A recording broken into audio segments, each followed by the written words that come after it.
નમસ્કાર મિત્રો, આજે તારીખ 29 જાન્યુઆરી 2024ને સોમવારના ઇમ્પોર્ટન્ટ કરંટ અફેર્સમાં તમારું સ્વાગત છે. દરરોજની જેમ સૌપ્રથમ ઓનલાઈન જોઈશું અને ત્યારબાદ જે ઇમ્પોર્ટન્ટ કરંટ અફેર્સ છે તેને આપણે ડિટેલમાં જોઈશું. આ વિડીયોની PDF તમને મારી ટેલિગ્રામ ચેનલમાં મળી રહેશે, જેની લિંક વિડીયોની નીચે ડિસ્ક્રિપ્શનમાં આપેલી છે. તો શરૂ કરીએ ઓનલાઈનર્સથી. રાષ્ટ્રીય રક્ષા યુનિવર્સિટી ગાંધીનગર ખાતે અટલ ઇન્ક્યુબેશન સેન્ટર શરૂ કરવામાં આવ્યું છે. ગુજરાત હાઈકોર્ટમાં નવા જજ તરીકે પ્રણવ એસ ત્રિવેદીની નિયુક્તિ કરવામાં આવી છે. ઇન્ડિયા ઇન્ટરનેશનલ સાયન્સ ફેસ્ટિવલ 2023ની 9મી આવૃત્તિનું આયોજન ફરીદાબાદ, હરિયાણા ખાતે કરવામાં આવ્યું હતું, જેની theme science and technology public outreach in Amritkaal હતી. જમ્મુ અને કાશ્મીરના રાજૌરી અને પૂંચ પ્રદેશોમાં ભારતીય સૈનિકો પર થયેલા શ્રેણીબંધ હુમલાઓ માટે જવાબદાર આતંકવાદીઓને ખતમ કરવાના હેતુથી ભારતીય સેનાએ ઓપરેશન સર્વશક્તિ પહેલ શરૂ કરી છે. સીવીડની ખેતીને પ્રોત્સાહન આપવા અંગેની પ્રથમ રાષ્ટ્રીય પરિષદનું આયોજન કચ્છ ખાતે કરવામાં આવ્યું છે. વિશ્વ રક્તપિત્ત દિવસ, કે જે દર વર્ષે જાન્યુઆરી માસના છેલ્લા રવિવારે ઉજવવામાં આવે છે, તેની આ વર્ષની એટલે કે 2024ની થીમ બીટ લેપ્રેસી હતી. USA દ્વારા સૌપ્રથમ નાઇટ્રોજન દ્વારા મૃત્યુદંડની સજા આપવામાં આવી છે. એરબસ ભારતમાં ટાટા ગ્રુપ સાથે ભાગીદારીમાં H-125 સિવિલ હેલિકોપ્ટર બનાવવાની ફાઇનલ એસેમ્બલી લાઇનનું નિર્માણ કરશે. વિજય રાઘવન પેનલ દ્વારા DRDOની કામગીરી અંગેનો અહેવાલ રજૂ કરવામાં આવ્યો છે. ગુજરાત રાજ્ય લલિત કલા અકાદમી દ્વારા અમદાવાદ ખાતે 27મી નેશનલ ફોટોગ્રાફી સ્પર્ધાનું આયોજન કરવામાં આવ્યું છે. માતા વૈષ્ણોદેવી શ્રાઇન બોર્ડ દ્વારા કટારા રેલવે સ્ટેશન પર રેડિયો ફ્રીક્વન્સી આઇડેન્ટિફિકેશન એટલે કે RFID નોંધણી શરૂ કરવામાં આવશે. રાજસ્થાનમાં ભારત અને સાઉદી અરેબિયા વચ્ચે સંયુક્ત સૈન્ય કવાયત સાડા તાન્શિક યોજાશે. ઓસ્ટ્રેલિયન ઓપનમાં જાનિક સિનરે મેન્સ સિંગલ, આયાના સબલેન્કા મહિલા સિંગલ્સ તેમજ રોહન બોપન્ના, કે જેઓ ભારતના ખેલાડી છે, અને તેમના પાર્ટનર મેથ્યુ એબડેન, કે જેઓ ઓસ્ટ્રેલિયાના છે, તેમને મેન્સ ડબલ્સમાં વિજેતા બન્યા છે. આ સાથે આજના વનલાઇનર્સ પૂર્ણ થયા. હવે જે ઇમ્પોર્ટન્ટ કરંટ અફેર્સ છે તેને આપણે ડિટેલમાં જોઈશું. તો પહેલું છે વિજય રાઘવન પેનલનો DRDOની કામગીરી અંગેનો અહેવાલ. DRDO એટલે કે ડિફેન્સ રિસર્ચ એન્ડ ડેવલપમેન્ટ ઓર્ગેનાઇઝેશનની કામગીરીની સમીક્ષા કરવા માટે સરકાર દ્વારા 9 સભ્યોની પેનલની રચના કરવામાં આવી હતી, જેના અધ્યક્ષ વિજય રાઘવન હતા. આ અહેવાલની મુખ્ય ભલામણોમાં DRDOએ સંરક્ષણ માટે તેના મૂળ સંશોધન અને વિકાસ લક્ષ્ય પર વધુ ધ્યાન કેન્દ્રિત કરવું જોઈએ. હાલમાં DRDO તેના પ્રોજેક્ટના તમામ પાસાઓમાં સંશોધન વિકાસથી માંડીને ઉત્પાદન સુધીના પ્રક્રિયાઓમાં રોકાયેલું છે. DRDOએ ઉત્પાદનીકરણ, ઉત્પાદન ચક્ર અને ઉત્પાદન સંચાલનમાં પોતાને સામેલ કરવાથી દૂર રહેવું જોઈએ, જે ખાનગી ક્ષેત્ર માટે વધુ યોગ્ય છે. દેશની ડિફેન્સ ટેકનોલોજી રોડમેપ નક્કી કરવા અને મોટા પ્રોજેક્ટ્સ તેમજ તેના અમલીકરણ અંગેના નિર્ણયો લેવા માટે ડિફેન્સ ટેકનોલોજી કાઉન્સિલની સ્થાપના કરવી જોઈએ. આ ઉપરાંત આ પેનલ દ્વારા ડિફેન્સ મિનિસ્ટ્રી હેઠળ department of defence science, technology અને ઇનોવેશન નામનું અલગ ડિપાર્ટમેન્ટ બનાવવાનું પણ સૂચન કર્યું છે. ત્યારબાદ ઇન્ડિયા ઇન્ટરનેશનલ સાયન્સ ફેસ્ટિવલ IISFની 2023ની 9મી આવૃત્તિ 17મી થી 20મી જાન્યુઆરી 2024 દરમિયાન ફરીદાબાદ, હરિયાણા ખાતે યોજાઈ હતી, જેની આ વર્ષની theme science and technology public outreach in Amritkaal હતી.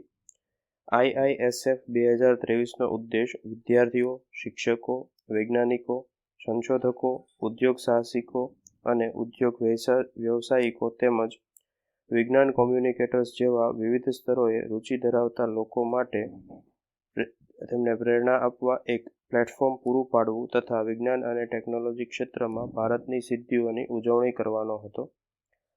IISF 2023માં વૈજ્ઞાનિક સિદ્ધિઓ દર્શાવવા કુલ 17 થીમ્સ હતી. IISF સમૃદ્ધ ભારતની પ્રગતિ માટે વિજ્ઞાન, ટેકનોલોજી અને ઇનોવેશન્સમાં સર્જનાત્મકતાને પ્રોત્સાહન આપવા માટે સમર્પિત છે. 2015થી IISF એ ભારતના વિવિધ ભૌગોલિક પ્રદેશોમાં 8 આવૃત્તિઓનું આયોજન કરી ચૂક્યું છે અને હાલમાં એક મેગા સાયન્સ ફેસ્ટિવલ તરીકે વિસ્તરણ કર્યું છે. 2021માં અવકાશ વિભાગ અને અણુ ઉર્જા વિભાગ એ IISFનો અભિન્ન ભાગ બન્યા હતા.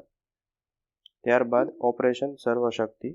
જમ્મુ કાશ્મીરના રાજૌરી અને પૂંચ પ્રદેશમાં ભારતીય સૈનિકો પર શ્રેણીબદ્ધ હુમલાઓ માટે જવાબદાર આતંકવાદીઓને ખતમ કરવાના હેતુથી ભારતીય સેનાએ ઓપરેશન સર્વશક્તિ પહેલ શરૂ કરી છે. શ્રીનગરમાં ચિનાર કોર્પ્સ અને નગરોટોમાં વ્હાઇટ નાઇટ કોર્પ્સ દ્વારા આ પહેલના ભાગરૂપે એકસાથે કામગીરી કરવામાં આવશે. આ ઓપરેશનના નિર્ણાયક ઘટકોમાં Jammu Kashmir police, CRPF, special operation group અને ગુપ્તચર એજન્સીઓનો સંકલિત પ્રયાસોનો સમાવેશ થશે.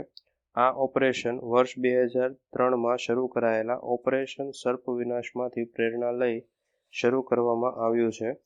ઓપરેશન સર્પ વિનાશમાં પીરપંજાલ રેન્જની દક્ષિણમાં આતંકવાદીઓ સામે શરૂ કરવામાં આવ્યું હતું, જે લગભગ 3 મહિના ચાલ્યું હતું અને લગભગ 100 જેટલા આતંકવાદીઓને ખતમ કરવામાં આવ્યા હતા.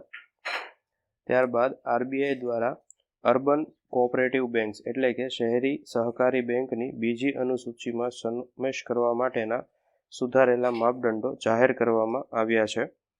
જે અનુસાર UCBએ સુધારેલા નિયમનકારી માળખું બહાર પાડ્યા પછી તેને financially sound and well managed એટલે કે FSW તરીકે વર્ગીકૃત કરવાના માપદંડોને સૂચિત કરવામાં આવ્યા હતા. હવે સુધારેલા નિયમનકારી માળખા સાથે UCB માટેના યોગ્યતા ધોરણોને સંરેખિત કરવાનો નિર્ણય લીધો છે, જેના દ્વારા FSWM માટેના માપદંડો પૂર્ણ કરતી લાયસન્સવાળી ટાયર 3 અને ટાયર 4 પ્રાથમિક શહેરી સહકારી બેંકોને બીજી અનુસૂચિમાં સમાવેશ કરવા પાત્ર છે. જે માટેના માપદંડો નીચે મુજબ છે. કેપિટલ પર્યાપ્તતા. UCBને લાગુ પડતી લઘુત્તમ CRAR એટલે કે capital to risk weighted asset ratio જરૂરિયાત કરતાં ઓછામાં ઓછા 3%થી વધારે જાળવી રાખવું જરૂરી છે. આ ઉપરાંત કોઈ મોટા નિયમનકારી અને સુપરવાઇઝરી અનુપાલનની જરૂરિયાત નથી.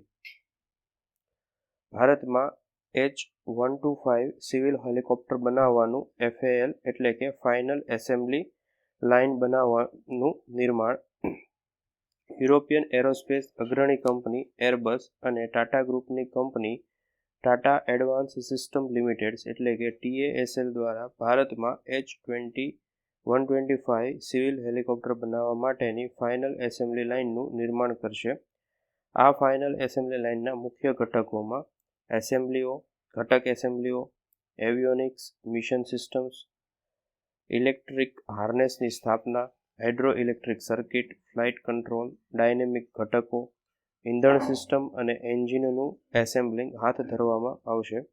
આ ફાઇનલ એસેમ્બલી લાઇનને સેટ થવામાં 24 મહિનાનો સમય લાગશે અને પ્રથમ મેડ ઇન ઇન્ડિયા H-125ની ડિલિવરી 2026માં શરૂ થવાની અપેક્ષા છે.